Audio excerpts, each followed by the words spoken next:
This is Mountain Health Minutes. I'm Ted Owens, your host, and today I'm speaking with Dr. Brian Evans, Chief Medical Officer of the Tahoe Forest Health System.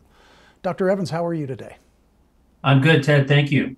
Well, thank you very much for joining us. And today you're going to be sharing with our folks at home a little information on the flu and the COVID season, which is upon us. What do you have to share? Yeah, it is that time of year again, and we're very used to the flu being a seasonal respiratory illness, and now COVID is really becoming a lot more seasonal as well. So we see more of it when people get into close quarters and they start to stay indoors more often. So we really want to anticipate that. And we also see other things like RSV and the common cold. So there's really a lot of respiratory illnesses that are out there. And certainly when we think about influenza and COVID, these can be very serious. They're both highly contagious. They're both spread by respiratory droplets.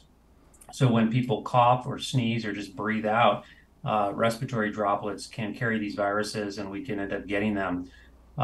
So we're very used to flu coming every winter and most people getting the influenza vaccine.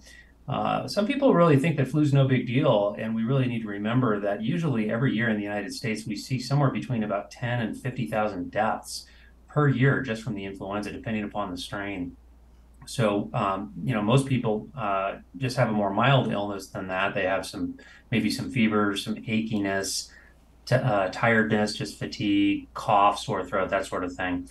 But we definitely recommend people get their annual influenza vaccine. Those are available now. And typically those vaccines are targeted for the particular strain of influenza that's coming out this winter. So please make sure you get that updated.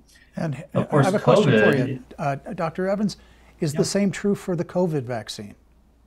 Yeah, COVID is fortunately we have vaccines for COVID now, and those are updated now as well because COVID we're starting to see new strains coming out all the time with COVID. So the COVID vaccines are going to have to keep up with what's new, what new variants are out there, and the particular strains that we're seeing. And there are new COVID boosters out there. We know that COVID can also be a fatal disease, especially in people who have other medical problems. And it's much more likely to be serious, cause hospitalization or death in those who are unvaccinated. So we really want to make sure people get their COVID vaccines as well. So, Dr. Evans, in the remaining seconds, where would folks be able to get a vaccine if they desire one, and where can they learn more about it? They can certainly call their doctor and get something scheduled in the clinic. There are many pharmacies and drugstores that have them available as well. And you can certainly find information on our website at Tahoe Forest. Thank you very much. And that website is tfhd.com. I've been speaking with Dr. Brian Evans, Chief Medical Officer at Tahoe Forest Health System. Thanks for listening.